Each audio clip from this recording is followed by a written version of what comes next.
The real reason some people.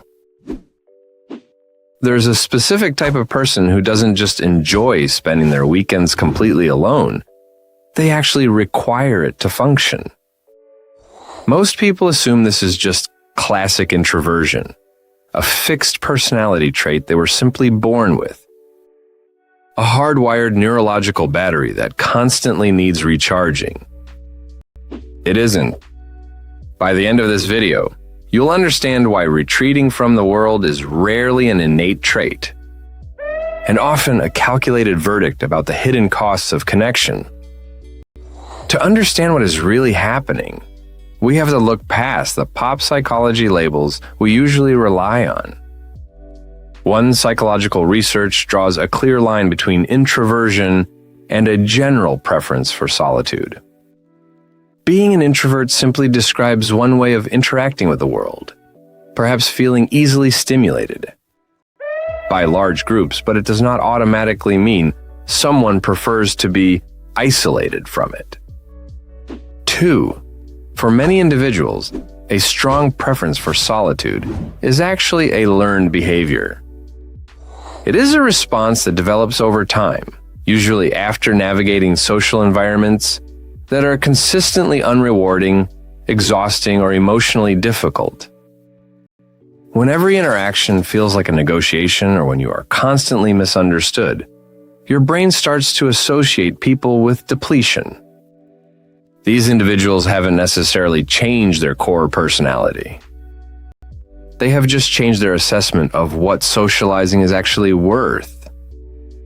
3. This shift often happens when the troublesomeness of socializing begins to heavily outweigh its benefits. Think about the sheer cognitive load of certain relationships.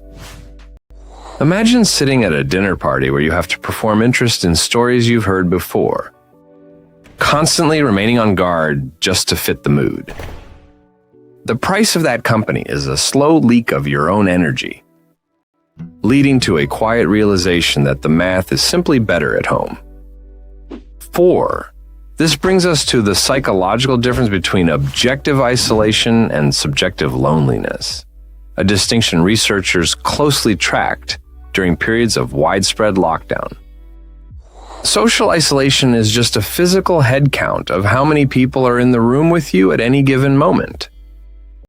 Loneliness, however, is the painful internal feeling of being disconnected from others, a state psychologists refer to as perceived isolation. You can be completely surrounded by people, nodding along to a conversation, and still be starving for genuine connection. 5. Because of this invisible dynamic, society often misreads a need for solitude as someone being cold or withdrawn. When someone stops showing up to events, friends might worry they are depressed, assuming that being highly social is the only healthy default state.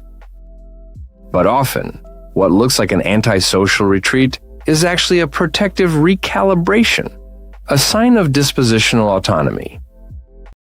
This is a psychological term for when someone chooses their own company for positive, self-determined reasons, engaging in activities they genuinely value rather than just hiding from the world. 6. However, there is a crucial nuance, here known in clinical research as the preference for solitude paradox. Say, while spending time alone can be deeply peaceful, having a strict preference for solitude does not make someone immune to the mental health risks of chronic isolation. Research shows that if someone is isolating purely to avoid the hassle of interacting, using solitude as a rationalization for underlying social difficulties, they can still experience the deep negative impacts of being disconnected. Their solitude isn't restorative, it's just an avoidance strategy. 7. This chronic withdrawal can also carry a hidden social cost over time. When you consistently seek solitude, others may assume that interacting with you is difficult, or that you find them aversive. This can lead to unintentional ostracism, where people simply stop inviting you, which only deepens the physical isolation. Final takeaway. Humans are undeniably a social species, and we all need meaningful bonds to thrive. But the cruelest version of loneliness isn't the empty room. It is the full one where nobody's actually with you. Sometimes preferring your own company isn't a personality flaw, and it isn't a sign that you are broken. Finding peace in your own presence is a strength, provided it doesn't become a wall that keeps everyone out. It is a quiet verdict that company on the wrong terms is far lonelier than sitting by yourself. Once you realize this, stepping away isn't withdrawing from the world. It is simply raising your standards for what true connection should feel like. Some quiet habits carry real meaning,